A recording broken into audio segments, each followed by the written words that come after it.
मैंने मारा नहीं है उस लड़की को, मैंने धक्का दिया है out of anger, out of frustration, which again नहीं ये मत अगली बार कि वो जाके सो रहे हैं किसी के साथ आपको काम दिलाने के लिए।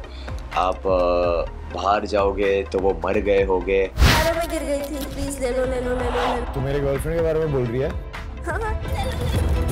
मैं अपने आप को सिचुएशन से निकाल कर कॉमन एरिया में अकेले रोता था। मुनावर आके मेरा हाथ पकड़ के मुझे समझाता था कि सबर सबर मेरे भाई।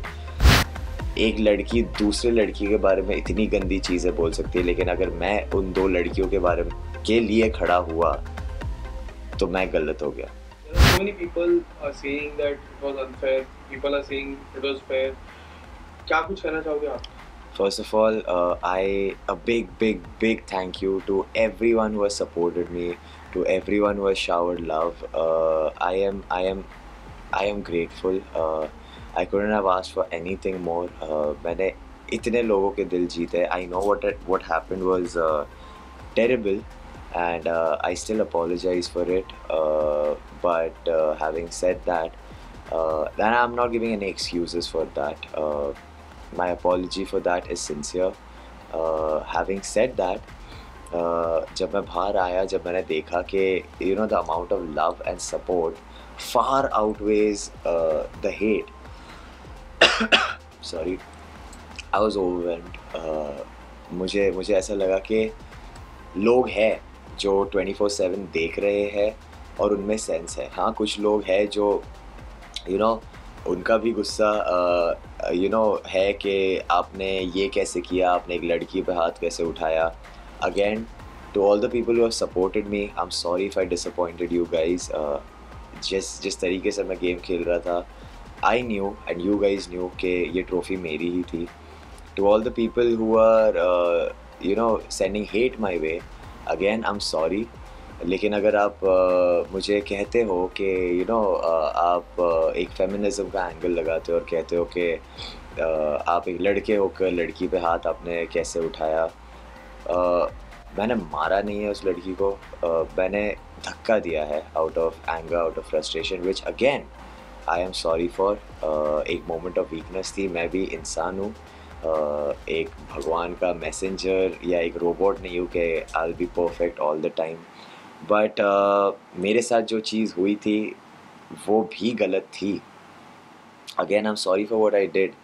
बट मेरा एक ही सवाल ये है कि आप अगर इस पे एक फेमिनिज़म का एंगल डाल रहे हो, तो मैं भी दो लड़कियों के लिए ही खड़ा हुआ था।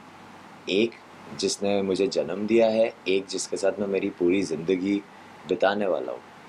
एक, अगर आप अपने आप को मेरे सिचुएशन में डालिए और आप मुझे कहिए कि अगर ऐसा कुछ भी होता है, अगर आपको कोई आके अपने बहन के बारे में, अपने माँ के बारे में, अपनी वाइफ, गर्लफ्रेंड के बारे में इतनी गंदी चीज़ें बोले कि वो जाके सो रहे हैं किसी के साथ आपको काम दिलाने के लिए। आप बाहर जाओगे तो वो मर गए होगे। वो आते हैं, उनके माँ बाप के पैर छू के भीख मांगते हैं ताकि वो उनसे खाना ले सके। और इससे भी बहुत सारी चीज़ें बोली गई थी कि अपनी माँ को जाके पूछ उसका बाप कौन है, एंड दिस एंड दैट।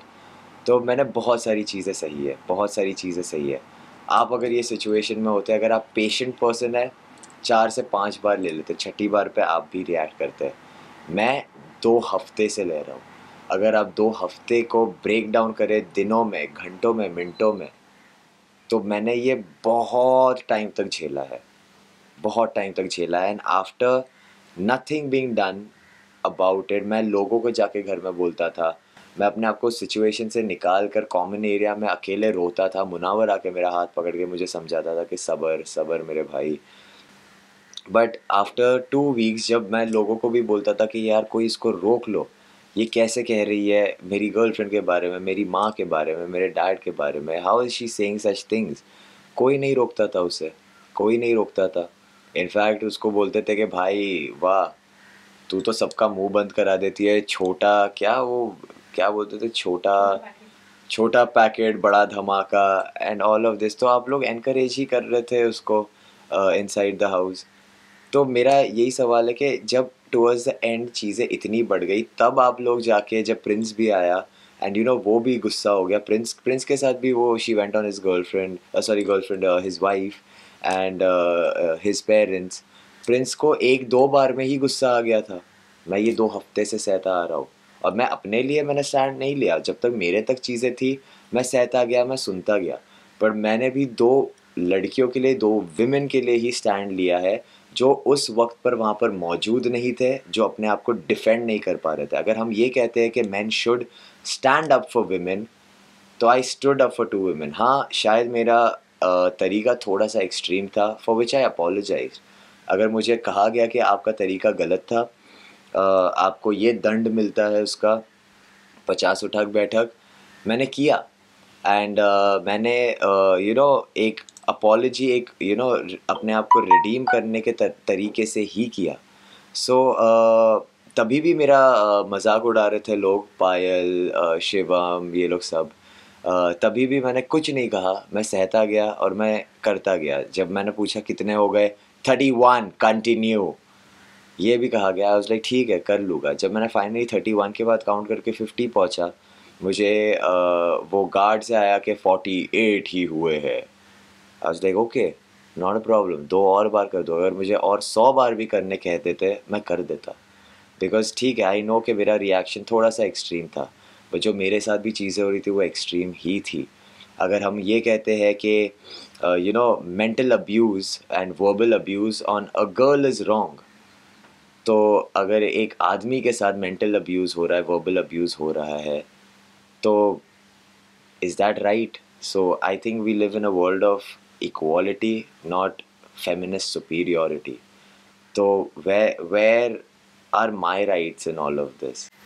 एक लड़की दूसरे लड़की के बारे में इतनी गंदी चीज़ें बोल सकती है, लेकिन अगर मैं उन 2 लड़कियों के लिए खड़ा हुआ तो मैं गलत हो गया. अगर मुझे मेरे रिलीजन पे चीज़ें कही गई, they used the T word, और मुझे उसके लिए that is a religion that spans the entire world. ये ऑल ओवर द वर्ल्ड लोग फॉलो करते हैं. आप उन सभी लोगों को कह रहे हो कि आप लोग you are promoting activities of the T word.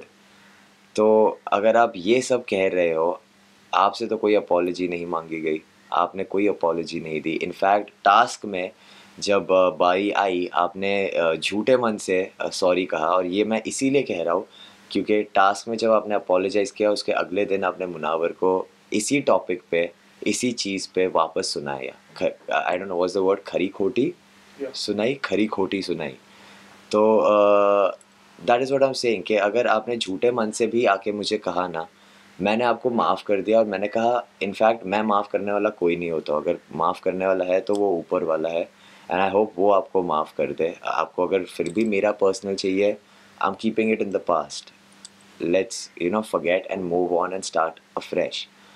तो अगर मैंने इतनी बड़ी चीज़ पे माफ़ी दे दी एंड एक आपको, क्योंकि वो जेल का पूरा मुद्दा ही ये है कि हम रोज़ प्लेज लेते थे कि हम अपने दाग इस जेल में मिटाएंगे, पापों का प्रायश्चित करेंगे, एंड हर दिन पश्चाताप में बिताएंगे.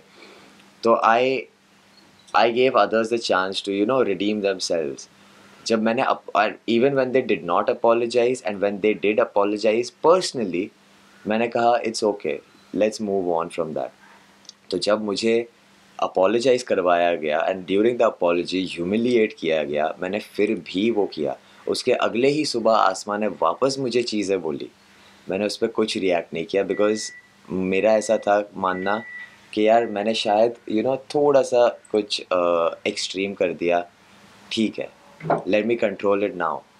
आफ्टर ऑल ऑफ दिस किसी ने मुझे एक मौका नहीं दिया टू रिडीम माई सेल्फ, पश्चाताप करने के लिए.